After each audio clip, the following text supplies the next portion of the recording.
My name is Anna Davenport, and I'm 33 years old. After 13 years of relentless work, pinching every single dollar and giving up just about everything, I finally made my lifelong dream a reality. I bought my first house. And what was my prize for this achievement? A court summons, delivered on behalf of my own parents. They were suing me for $600,000, claiming the house I'd bled for should have rightfully been my brother's. The sense of betrayal was a cold, sharp thing, far more painful than any physical wound. I truly never conceived that the two people who brought me into this world would conspire to dismantle the life I had so painstakingly built for myself. If you're here with me now, I'd love to know where you're watching from, so drop a comment below. And please hit that subscribe button to follow me on this insane saga of family deception that turned my world completely upside down. Growing up in the middle-class suburbs of St. Louis, it was always crystal clear where I fit into the family pecking order. My brother, Leo, was the golden child, the sun around which my parents' world revolved, while I was the dependable, quiet one in the background. Our simple two-story home on Oak Avenue was a shrine to Leo's accomplishments. His sports trophies and academic awards were everywhere, even though most were for simply showing up. My report cards, filled with straight A's, almost always found their way directly into the recycling bin without comment. Leo was 2 years my senior, and he learned very early on that consequences were for other people. When he wrecked his first car at 16, my parents didn't hesitate to buy him a brand new one. When I turned 16, the lecture I got was about the importance of saving up for my own vehicle. By the time I graduated high school, I'd scraped together enough from my part-time job at the public library and weekend babysitting gigs to buy a beat-up old sedan with over 150,000 miles on it. "Anna, you need to understand the value of hard work," my father would often say, his tone stern, but not entirely cruel. It was the same line he used when I asked for a little help with my college applications. Meanwhile, Leo was well into his third change of major at a private university, an education entirely bankrolled by my parents. I'll never forget the evening I got my scholarship letter from the University of Missouri. I ran downstairs, waving the acceptance letter in the air, my heart pounding with excitement, only to find my parents in the living room, consoling Leo because he was on academic probation again. "Not right now, Anna," my mother said, her eyes not even leaving him. "Your brother is having a hard time." Over her shoulder, Leo shot me a smug, triumphant look. I just turned around, went back to my room, and celebrated my future all by myself. College was a whirlwind of nonstop activity. Classes, intense study sessions, and a constant rotation of part-time jobs. While my peers were out having the quintessential college experience, I was a blur of motion, juggling shifts, waiting tables at a diner near campus, working weekends at a retail store, and holding a work-study position in the university's computer lab. Sleep felt like an indulgence I simply couldn't afford, but I was absolutely determined to graduate without a mountain of debt. The tech industry, as it turned out, wasn't exactly rolling out the welcome mat for women when I graduated, especially for someone like me, who had zero connections. I must have sent out hundreds of resumes before finally landing an entry-level job at a small software development firm. The salary was just enough to scrape by, but it was my foot in the door. I made it a point to work twice as hard as any of my male colleagues. I stayed late almost every single night and eagerly volunteered for the difficult projects that nobody else wanted. My first apartment was a shoebox-sized studio in a neighborhood that was sketchy at best, but the rent was cheap. To save even more, I always had a roommate. My diet? Let's just say I got very creative with instant ramen, which became my staple for breakfast, lunch, and dinner. The bus was my only mode of transportation, which added a grueling 3 hours to my commute every single day. But every penny I managed to save went directly into my house fund. All the while, Leo was drifting from one job to the next, never managing to hold one for more than a few months at a time. And every time he was let go, my parents would swoop in to cover his rent and living expenses until he landed on his feet again. When he got the idea to launch a craft brewery, a venture that famously never produced a single bottle of beer, they handed him $30,000 for startup costs, money that vanished in a matter of months. "Your brother is just finding his path," my mother would explain whenever I voiced my concerns about their constant enabling. "Not everyone has your natural discipline, Anna." This was the unwavering pattern of our family. Leo's failures were always met with unconditional support and financial bailouts, while my successes were treated as expected, unremarkable milestones. When I finally got my first big promotion after 3 years of 60-hour work weeks, I called my parents, bursting with the news. "Oh, that's nice, dear," my mother said, her voice distant and distracted. "Did we mention that Leo is thinking about going to law school?" As the years rolled on, I slowly but surely climbed the corporate ladder. Each promotion came with a modest salary increase, and every extra dollar went straight into my house fund. I watched my savings account like a hawk, obsessively tracking the numbers as they crept up, dollar by dollar. My friends were getting married, starting families, and taking incredible vacations to exotic places. I had to turn down wedding invitations because I couldn't afford a nice gift, let alone the travel expenses. Birthday celebrations were usually just a single drink during happy hour. The goal of homeownership became my everything. It was more than just a financial target. It was my proof that I mattered, that all my sacrifices had a purpose. Even as my parents continued to funnel money to Leo well into his 30s, I never once asked them for a penny. Not when my old car finally died and I had to walk to work for 3 months. Not when I needed an emergency root canal that my insurance refused to cover. Not even when a roommate skipped out on me, leaving me on the hook for the entire rent for 2 months straight. Looking back now, the red flags were always there. When I brought up my house hunting at a family dinner, my father just frowned. Wouldn't it be smarter to wait? The housing market could crash. When I showed my mother pictures of a few properties I was interested in, she found fault with every single one. "That kitchen is so dated," or "that neighborhood isn't what it used to be." But I was so conditioned to their lukewarm reactions to anything I accomplished that I didn't see their disapproval for what it really was. I never, ever imagined they would escalate from passive disapproval to outright sabotage. But that is precisely what happened the moment I finally grasped the dream I had spent 13 long years working for. After 13 years of relentless, disciplined saving, I had finally hit my target, $120,000 for a down payment. In the St. Louis housing market, that was just enough to get me a respectable house in a safe neighborhood. I still remember the exact moment my savings account ticked over into 6 figures. I was at my desk during my lunch break, checking my banking app when I saw the number, $120,023.45. I rushed to the office restroom, locked myself in a stall, and just sobbed for 10 solid minutes. The timing wasn't great. The market was incredibly competitive, with homes selling just days after being listed, usually for well over the asking price.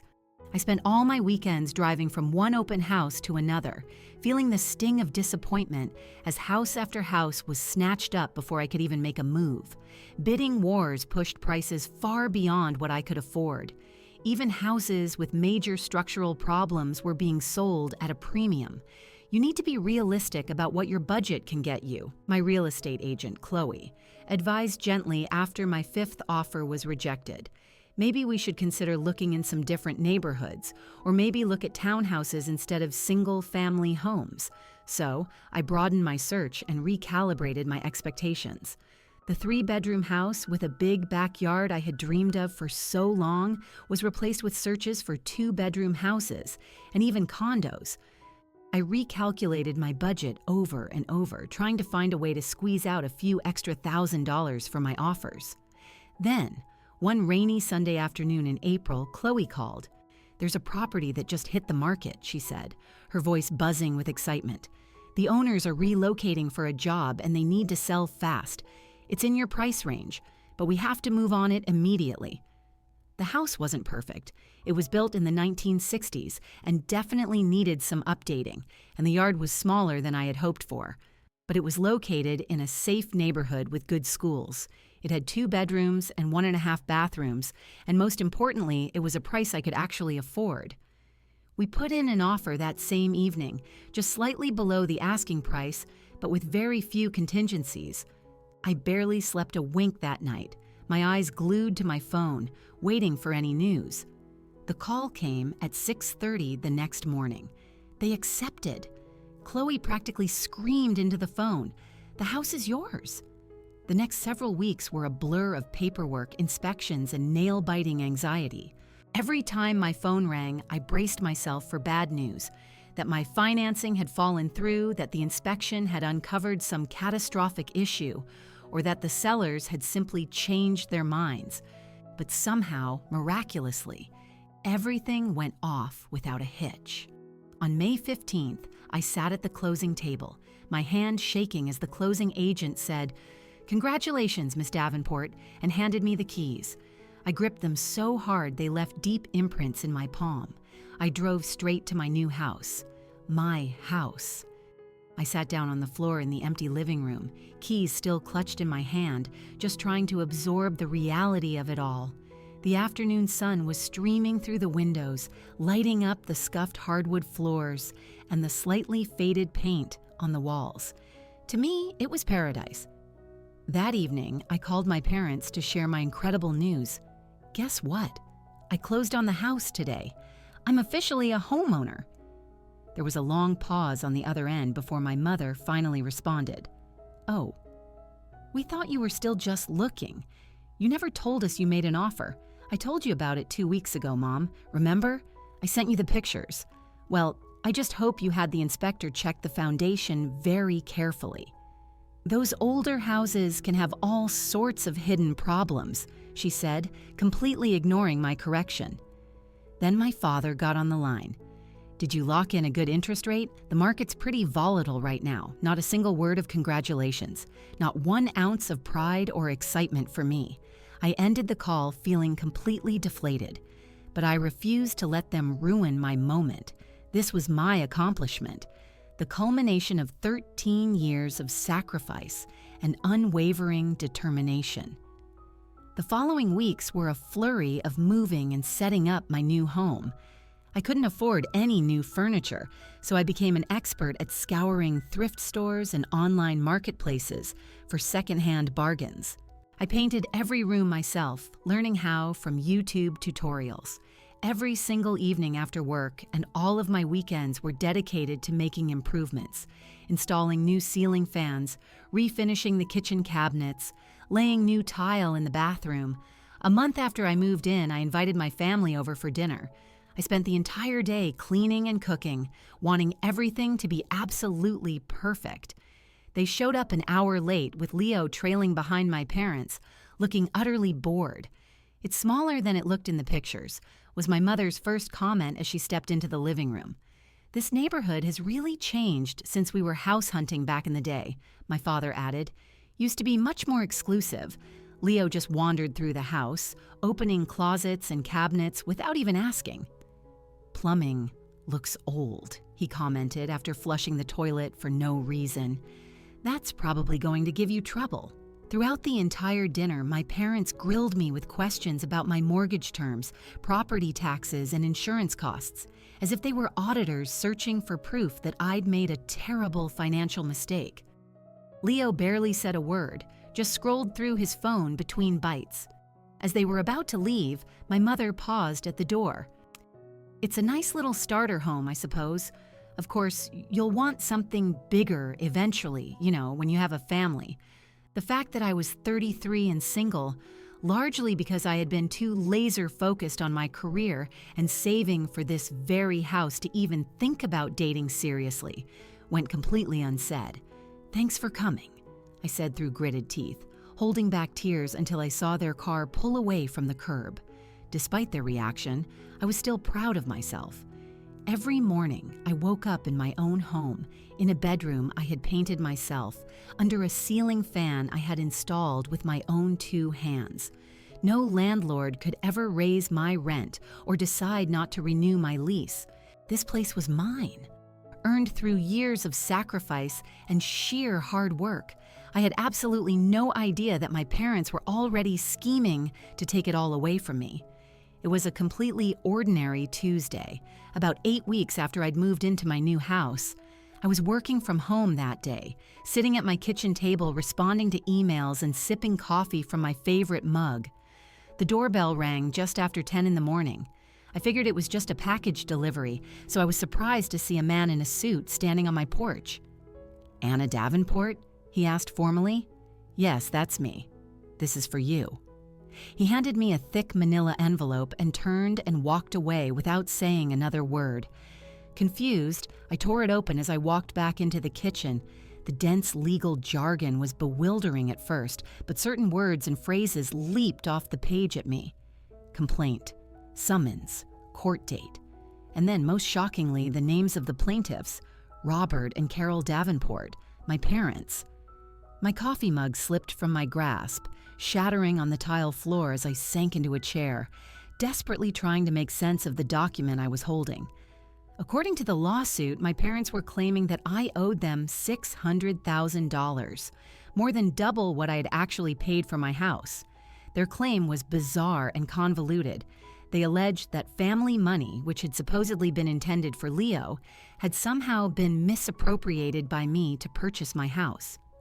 They claimed that I had always known that any financial success I achieved was ultimately meant to help Leo buy a home, and that by purchasing one for myself, I had effectively stolen his opportunity. I must have read the document 5 or 6 times, each time hoping the words would somehow rearrange themselves into something that made sense. They didn't. There was no family money. I had saved every last cent myself by working multiple jobs and sacrificing for over a decade. My parents had never given me a dime of financial support for the house or for anything else since the day I left for college. With my hands shaking, I called my mother. She answered on the 4th ring, her voice disturbingly cool and collected. "I just received some legal papers," I said, my voice barely a whisper, "from you and Dad. Is this some kind of sick joke?" "No mistake, Anna," she replied calmly. "We were hoping it wouldn't have to come to this, but you left us no other choice." "Left you no choice? Mom, what on earth are you talking about? I bought a house with my own money you were only able to save because we supported you all those years," she countered. "And you knew that house was meant for Leo." "What? I never knew any such thing. You never said a single word about buying Leo a house." "It was always understood," she said, her tone condescending, as if she were explaining something obvious to a small child. "Your brother needs stability. You've always been the independent one. You should have consulted us before making such a major purchase." The conversation spiraled downward from there. My mother refused to acknowledge reality, insisting on this completely fictional agreement that had never existed. When I asked to speak to my father, she told me he was too upset to come to the phone. Next, I called Leo, hoping he would be as baffled by all of this as I was. He wasn't. "You always have to be first at everything, don't you, Anna?" he said, his voice dripping with resentment. "You knew I was looking to buy a place. Since when? The last I heard, you were thinking about moving to Colorado to start a ski rental business. Plans change. Mom and Dad were going to help me get a house here, and you just had to swoop in and grab the perfect starter home right out from under me. Leo, I had no idea. And how would me buying a house stop you from buying one too?" He just scoffed. "You know exactly what you did." I hung up, my mind reeling. Somehow, in my family's twisted version of reality, my greatest achievement had been reframed as a betrayal. My hard-won independence was now being called an act of theft. Over the next few days, the situation got even worse. Extended family members started calling, some of them confused, others outright accusatory. Apparently, my parents had been spreading a story that they had been saving money for years to help Leo buy his first house, specifically the very house that I had just purchased, and that I had somehow manipulated the situation to steal it from him. My Aunt Susan called, her voice hesitant. "Anna, is it true that you took money from your parents to buy your house?" "Absolutely not. I saved every penny myself. They never gave me a dime." Well, that's not the story they're telling. They're claiming they've been putting money aside for years, and you convinced the sellers to take your offer instead of waiting for Leo's. The story made absolutely no sense.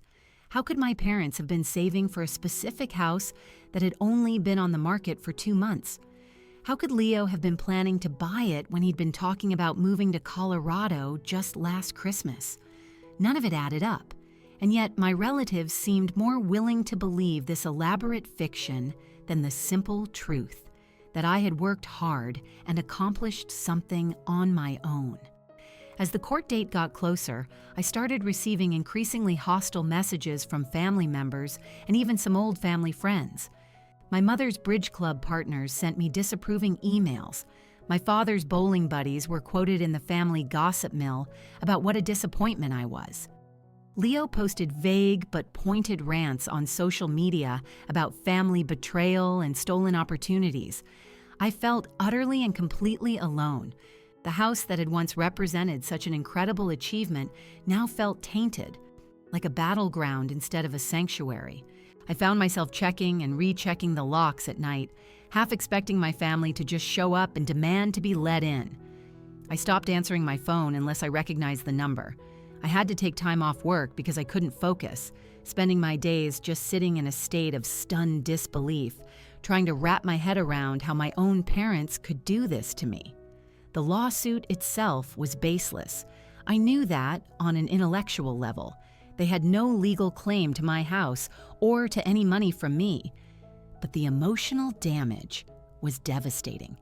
The very people who should have been proud of me, who should have been celebrating my success, were instead trying to punish me for it. And in the process, they were turning our entire extended family against me. I had never felt more alone in my entire life. Realizing I was in way over my head, I started searching for an attorney who specialized in family law. After consultations with 3 different lawyers, I chose Olivia Pierce, a no-nonsense woman in her 50s who seemed genuinely furious on my behalf. "This is one of the most frivolous lawsuits I have seen in 20 years of practice," she said after she finished reviewing the documents. "But frivolous doesn't mean harmless. We have to take this very seriously." Olivia explained that even though my parents had no legitimate legal case, defending myself against even a baseless lawsuit would require a huge amount of time, money, and emotional energy.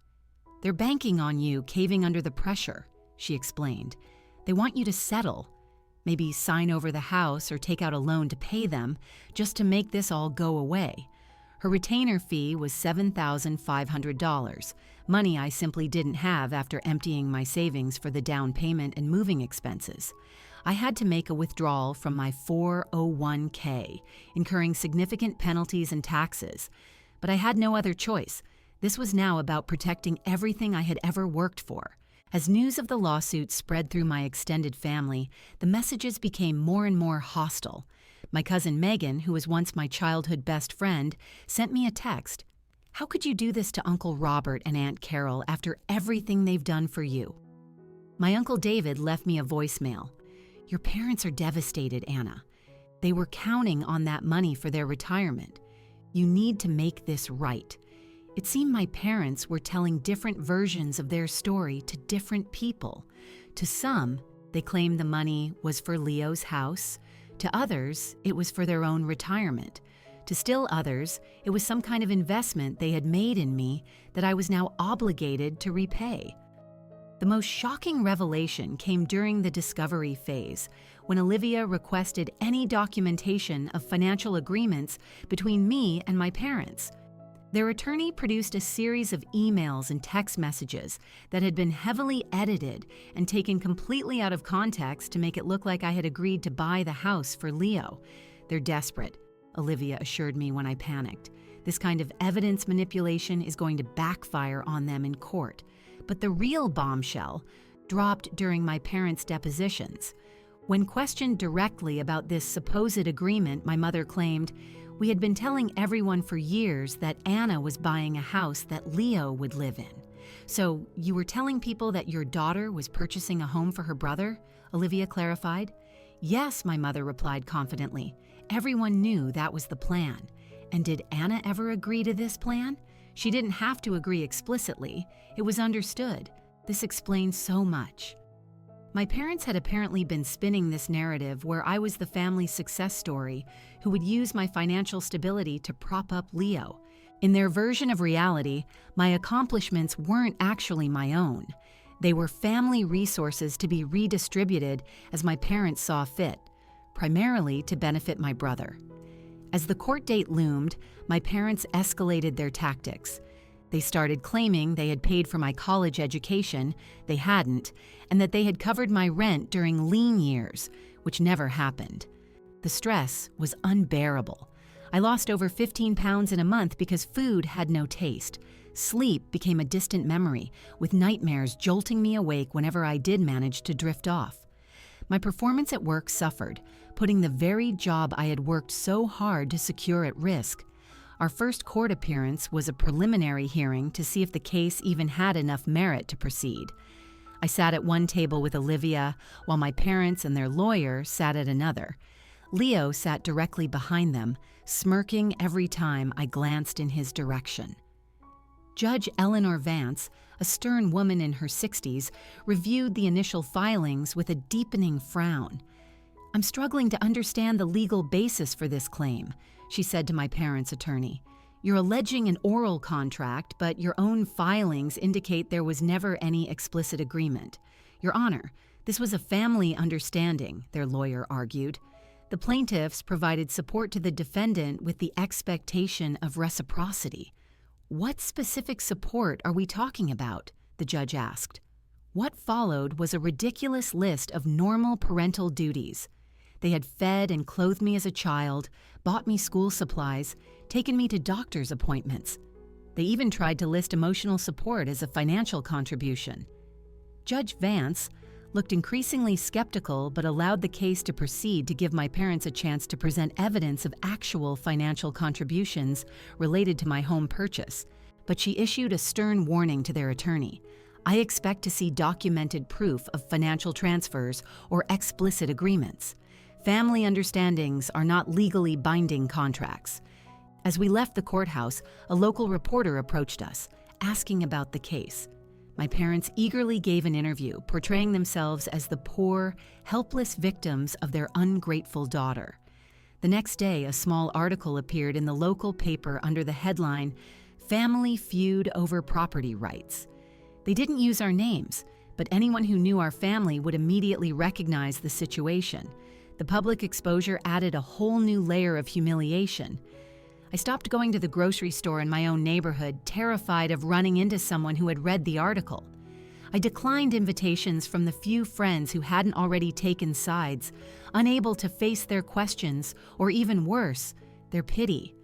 My house, once my proudest achievement, now felt like a prison. Every mortgage payment was a painful reminder of the battle that was raging around me.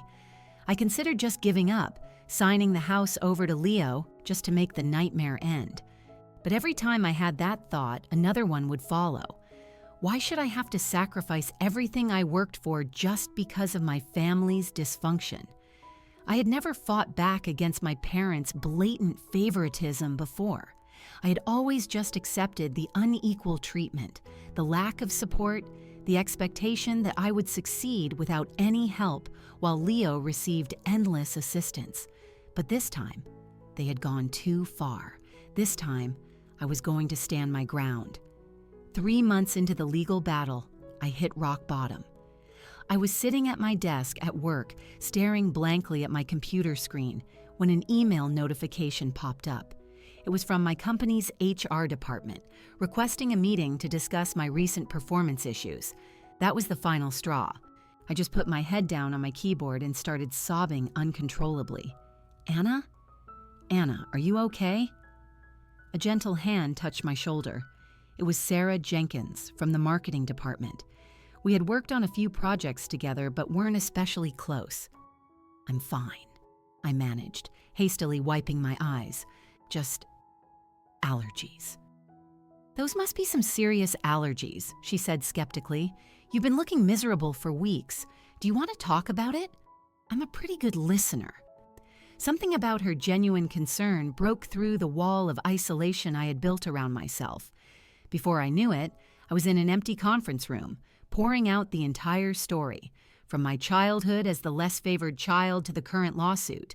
Sarah listened without a single interruption, her expression shifting from surprise to pure outrage. When I finally finished, she just shook her head in disbelief. That is the most messed up thing I have ever heard. And believe me, I come from a family with plenty of its own dysfunction. I don't know what to do anymore, I admitted, my voice cracking. I'm drowning in legal fees. My job is on the line, and my entire family thinks I'm some kind of monster. First things first, Sarah said decisively. You need a support system. No one can go through something like this alone. She pulled out her phone and started typing. My brother, Mark, works at Legal Aid. He's not a family law specialist, but he knows people who are. Maybe he can help with your case, pro bono or at a reduced fee. I already have a lawyer, I said. She's good, but she's expensive. Then maybe he can consult with her, offer some additional perspectives without charging you. It's worth asking. She continued typing. And you are coming to dinner at my place tonight. No arguments. You need to eat a proper meal and talk to someone who doesn't think you're a horrible person. That dinner was the first time in months that I had felt any sort of human connection without judgment. Sarah's husband, Mike, was just as warm and welcoming as she was, and they didn't press me for details, just let me share what I was comfortable with. When I left their house that night, I had a full stomach and a heart that felt just a little bit lighter. True to her word, Sarah connected me with her brother Mark, who offered to review my case files for free. After consulting with Olivia, he suggested some additional strategies for countering my parents' claims. They're trying to frame this as a family understanding and an implied contract, he explained. We need to demonstrate not only that no such understanding ever existed, but that their behavior over the years completely contradicts their current claims. This led to a deep dive into my financial history. I dug up old bank statements, tax returns, scholarship award letters, student loan documents, anything that would prove I had funded my own education and supported myself entirely without any parental assistance. Mark also suggested I join a support group for people experiencing family estrangement. This isn't just a legal battle, he said kindly. It's an emotional one, too. You need to process what's happening with people who get it. The online support group became my lifeline. Hearing stories from others who had been scapegoated, manipulated, or betrayed by their own families helped me realize that I wasn't alone. More importantly, it helped me start to recognize the patterns in my own family dynamics that I had normalized over the years. What you're describing is a classic golden child/scapegoat dynamic, one group member commented after I shared my story. Your brother is the golden child who can do no wrong, while you're the scapegoat who is expected to achieve without recognition and support the family system without complaint. Another huge step in my journey was starting therapy. Sarah recommended her own therapist, Dr. Emily Carter, who specialized in family trauma. During our very first session, I broke down trying to understand why my parents would turn on me so viciously. I just don't get it, I sobbed. What kind of parents sue their own child for buying a house? Parents who see their children as extensions of themselves rather than as independent individuals, Dr. Carter suggested gently. From what you've described, your parents view you and your brother as characters in their own narrative, not as separate people with your own lives and choices. Through therapy, I began to unravel the complex web of expectations, resentments, and dysfunctional patterns that had defined my family relationships. I discovered that my relentless drive for independence and financial security had been shaped by the complete lack of support I had experienced growing up. I had never expected help because I had learned very early on not to count on my parents for anything. A major breakthrough came when Dr. Carter asked me to bring in some childhood photographs and memorabilia. Among the items I found in an old storage box was a letter from the University of Missouri regarding a small college fund my parents had apparently established when I was born. I had never known about this fund, and I had certainly never received any of the money. "This is interesting," Dr. Carter said, examining the letter. "Have you ever asked your parents about this account?" I hadn't, but Mark suggested we include it in our discovery requests. The response was illuminating. The account had been completely emptied when I was 18, and the money had been transferred directly to Leo to cover his first year at his private university. This discovery led to others. With Mark's guidance, we subpoenaed my parents' financial records related to educational expenses. The documents revealed a clear pattern. Resources that were ostensibly set aside for both children had been consistently redirected to Leo alone. A college fund in my name had paid for his freshman year. A small inheritance from my grandmother, which should have been split between us, had gone entirely to cover Leo's debts. The most damning evidence came from my mother's email archives, which she was legally required to provide as part of discovery. In an email to my aunt from 5 years earlier, she had written, "Anna will be fine on her own. She always figures things out. We need to focus our resources on Leo, who needs more support." Another email sent just weeks before I purchased my house read, "Anna mentioned she's looking at houses. I don't know why she's in such a rush to buy when the market is so competitive. We've always planned to help Leo get settled first." Nowhere in any of the documents was there even a hint that I was expected to buy a house for Leo, or that any family money had been provided to me for that purpose. On the contrary, the evidence consistently showed that my parents had never intended to help me financially while continuously bailing out Leo. Armed with this mountain of evidence, Olivia and Mark helped me prepare a countersuit, alleging intentional infliction of emotional distress and asking for my legal fees to be covered by my parents. It was a drastic step, one that would almost certainly sever any remaining possibility of reconciliation. But I was long past the point of hoping for family harmony. Now, I just wanted justice and to be left alone. "Are you sure you want to do this?" Olivia asked before filing the countersuit. "It will escalate the conflict significantly." I thought about everything I had discovered over the past few months, not just the legal evidence, but the deeper understanding of my family's dysfunction and my place within it.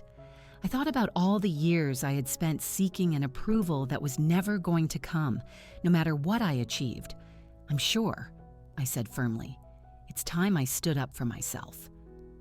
The day of the final court hearing arrived, 11 long months after I had received that initial summons. The courthouse was imposing, all marble and dark wood, its formality adding even more weight to an already heavy day. I wore a conservative navy blue suit, my hair pulled back neatly, trying to project a confidence I didn't entirely feel. Sarah sat in the gallery right behind me, a silent, steadying presence. My parents and Leo sat on the opposite side of the courtroom. My mother was in a modest dress that seemed designed to scream respectable matron. My father looked deeply uncomfortable in a suit that was clearly brand new. Leo just smirked at me when our eyes met, and I quickly looked away. Judge Vance entered, and we all rose. She had reviewed all the filings and evidence beforehand, and her expression gave nothing away as she called the court to order. "Before we begin," she said, "I want to clarify the issues before this court.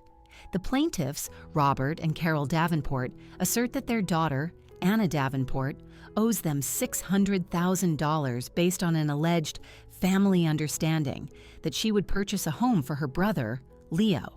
The defendant denies any such understanding existed and has countersued for legal fees and emotional distress. Is that an accurate summary?" Both attorneys confirmed that it was. "Very well. Plaintiffs, you may present your case." My father was the first to testify.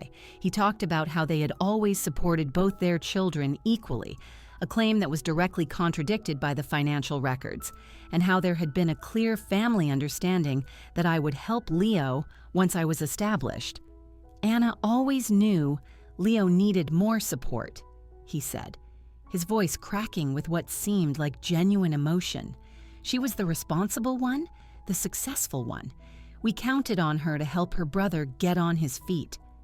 My mother followed, doubling down on the same narrative. We talked about it for years, she insisted. Anna knew that her success was a blessing for the whole family. We expected her to help Leo secure a stable home once she was in a position to do so. Their attorney tried to present their edited texts and emails as evidence, but Olivia immediately objected, presenting the complete, unedited versions that told a very different story. Judge Vance frowned as she compared the two sets of documents. Leo testified next, his usual swagger somewhat diminished by the formal setting. My sister always knew I was going to buy that house, he claimed. Mom and Dad had been telling everyone for years that Anna was saving up so I could finally have a place of my own. Olivia's cross-examination was surgical. Mr. Davenport, did your sister ever explicitly agree to buy you a house? Well, not in those exact words, Leo hedged. Did she ever transfer any money to you or your parents for the purpose of buying you a house? No, but did you ever visit the property in question before your sister purchased it? No, I didn't know about it until... Leo stopped abruptly, realizing his mistake. Until what, Mr. Davenport? Olivia pressed. Until my parents told me Anna had bought it, he admitted reluctantly. So you had never seen this specific house, never discussed this specific house with your sister, and were unaware it was even on the market until after she had purchased it. Yet you claim she bought your house? Leo just glared but had no answer. When it was my turn to testify, I felt surprisingly calm. Months of therapy and support group meetings had helped me see the situation with absolute clarity. I saved for 13 years to buy my home. I stated simply, every single dollar came from my own earnings. My parents never contributed to my down payment, they never helped with my education, and they never provided any financial support for my housing at any point in my adult life. There was never any discussion, implied or explicit, that I would purchase a home for my brother. I presented the documentation of my savings plan, bank statements showing my regular deposits, tax returns confirming my income sources, and the spreadsheets I had used to track my progress toward my down payment goal. As for the claim that I somehow took money that was intended for Leo, I can only say that no such money ever came to me. The financial records show that my parents did establish accounts in my name when I was young, but those funds were redirected to Leo when I reached adulthood. If anything, money intended for me went to my brother, not the other way around. Judge Vance asked me several pointed questions about my relationship with my parents and brother, whether I had ever been asked to contribute financially to Leo's support. I hadn't. And whether my parents had ever explicitly told me they expected me to provide housing for him. They hadn't. After hearing all the testimony, the judge called for a brief recess to review the evidence one last time. Those 30 minutes felt like the longest of my life. I sat quietly with Olivia and Mark, too anxious to speak, while across the room my parents huddled with their attorney, occasionally glancing in my direction with looks of pure venom. When Judge Vance returned, her expression was stern. "I have reviewed all the evidence in this matter, and I am prepared to rule," she announced. She turned to my parents. "Mr. and Mrs. Davenport, this case presents a troubling example of family dynamics gone awry. The court finds no evidence whatsoever of any agreement, implied or explicit, that your daughter would purchase a home for her brother or repay you for ordinary parental expenditures. On the contrary, the evidence shows a clear and consistent pattern of financial support directed toward your son, while your daughter was left to fend for herself." My mother started to protest, but the judge silenced her with a raised hand. Furthermore, the court is disturbed by the apparent manipulation of evidence and the misrepresentations made to family members and to this court. The lawsuit against your daughter appears to be nothing more than an attempt to control her independent financial decisions and redirect her resources toward your son. She shuffled her papers. The plaintiff's claim is dismissed with prejudice. Additionally, the court finds merit in the defendant's counterclaim for legal fees. The plaintiffs shall reimburse the defendant for all reasonable legal expenses incurred in defending against this frivolous lawsuit. My father's face turned a deep shade of red. My mother began to cry softly. Leo just stared at the floor. "Miss Davenport," the judge continued, looking directly at me, "while the court sympathizes with the emotional distress you have experienced, the claim for damages beyond legal fees is denied. I would encourage all parties to seek family counseling to address the underlying issues that led to this unfortunate situation." With a sharp rap of her gavel, it was over. After nearly a year of turmoil, accusations, and legal maneuvering, the truth had prevailed. My house was unquestionably mine. My parents would have to repay the thousands of dollars I'd spent defending myself against their baseless claims. And yet, as I stood to leave, I felt no sense of triumph, no real vindication. All I felt was a profound and hollow sadness for what could never be recovered. The illusion that my parents loved me unconditionally, and the belief that family meant support and celebration, not competition and control. Rachel hugged me as we left the courtroom. "It's over," she whispered. "You won." But we both knew what I had really lost. The legal victory brought resolution, but it didn't bring closure. As I drove home alone from the courthouse, past the manicured lawns of the neighborhood that had once represented such a monumental achievement, I just felt hollow. I had won the case, but I had lost my family. The house was undeniably mine, but the home I had dreamed of creating within its walls now felt tainted by the conflict. For weeks, I moved through my life like a robot, going to work, coming home, eating, sleeping, and repeating the cycle without any joy or purpose. The congratulatory messages from Sarah, Mark, and my support group friends bounced off me like raindrops on a window. I had spent so long fighting that I didn't know how to live in peace. One Saturday morning, about a month after the final hearing, I was sitting on my back porch with a cold cup of coffee when my phone rang. It was an unfamiliar number, but for some reason, I answered it. "Anna, it's Aunt Marion, your mom's sister." I tensed up immediately. Aunt Marion had been conspicuously silent throughout the entire legal battle. "Hello," I said cautiously. "I owe you an apology," she said, her voice steady and clear. "I should have reached out sooner, but I didn't know what to believe. I've talked to your mother, I've read the court documents, and I've done a lot of thinking. What they did to you was wrong, Anna, and I am so sorry I didn't stand by you." Tears sprang to my eyes. "Thank you," I whispered, unable to say more. "I've been estranged from your mother before, you know," she continued. "We didn't speak for 8 years after she and your father got married. She's always had this way of creating narratives that suit her purposes, regardless of reality. This was news to me. I had always assumed my extended family was as close-knit as they appeared at holiday gatherings. I didn't know that. No one talks about it. That's part of the problem. The family secret is that there are no real secrets, just stories we all agree not to question." She paused. "I'd like to see your house sometime, if you're open to that. No agenda, no family politics, just an aunt who would like to celebrate her niece's achievement." That visit became the first step in rebuilding a life beyond the lawsuit. Aunt Marion brought a houseplant as a gift, something that grows and thrives with proper care, like new beginnings, she said, and she genuinely admired the improvements I'd made to the house. She shared stories about my mother's childhood that helped me understand how my parents' dysfunctional patterns had developed, without ever excusing their behavior toward me. Most importantly, she modeled what a healthy family relationship could look like: supportive without being controlling, proud without being possessive, and loving without keeping score. Gradually, I began to fill my house with new memories, untainted by the lawsuit. Sarah and Mike became regular dinner guests. My friends from the support group would visit for coffee or wine on the patio. I started hosting a monthly book club. I resumed the home improvement projects I had abandoned during the legal battle. but with a completely different perspective.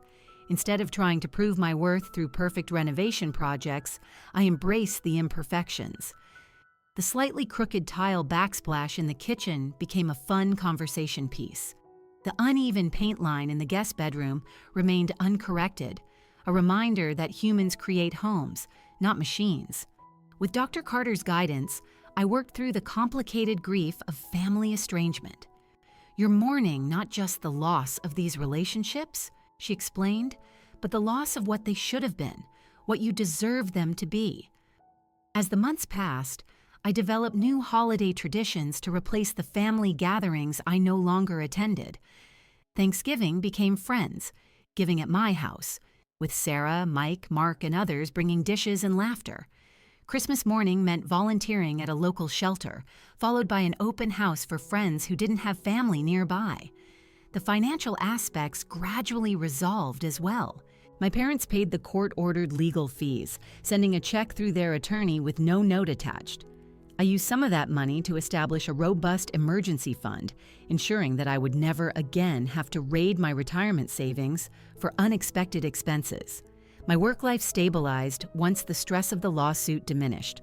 My performance improved, and I even received a small promotion and a raise, which I used to accelerate my mortgage payments slightly, while still making sure to maintain a balanced life. 18 months after the court case concluded, I received an unexpected email from Leo. "I've been doing some thinking," he wrote, "and while I still believe Mom and Dad meant well, I recognize that the situation with the house was handled poorly. I'm sorry for my part in it. It wasn't a full acknowledgement of the harm he'd caused, but it was something." I responded briefly, accepting his partial apology without opening the door to any further discussion. My parents never reached out at all. Through therapy and a lot of reflection, I came to understand that the lawsuit hadn't been an isolated incident, but rather the culmination of lifelong family dynamics. My independence had always threatened my parents' narrative about their children. Leo, the needy one who required endless support, and me, the self-sufficient one who required none. By achieving homeownership completely without their help, I had inadvertently challenged the roles they had assigned us. Some families can't tolerate members who don't follow the script, Dr. Carter explained. Your success outside of their control was intolerable to them because it contradicted the story they'd been telling themselves and everyone else. 3 years after moving in, my house finally became the home I had always envisioned, not because all the renovations were complete. There will always be projects to tackle, but because I had finally made peace with its complicated history. It was no longer the battleground of a family war, but the foundation of my chosen family, the physical embodiment of resilience and self-determination. On the anniversary of the court decision, I sat in my backyard garden, watching the sunset paint the sky in shades of pink and gold. The flowers I had planted were blooming, and the vegetable beds were promising a summer harvest. Inside, the dishes from a dinner with friends were still in the sink, a happy reminder of connection, rather than a chore to be rushed through. I had learned some hard lessons through this journey, that family is defined by behavior, not by blood, that independence can be both a shield and a bridge, that standing up for yourself isn't selfish but necessary, and that homes are built with more than just money and materials. They're built with boundaries, courage, and self-respect. Most importantly, I had learned that while we can't choose the family we're born into, we can absolutely choose the family we create through friendship, mutual support, and shared values. My house had become more than just property. It was the tangible proof that I was worthy of occupying space in the world, entirely on my own terms. If you've ever had to stand up against family who didn't support your success, I'd love to hear your story in the comments below. How did you handle it? What did you learn? Please like this video if it resonated with you, subscribe for more real-life stories about overcoming family challenges, and share it with someone who might need to hear that they deserve to claim their achievements without guilt. Thank you for joining me on this journey, and remember, the family you choose is every bit as real as the family you're born into. End of story.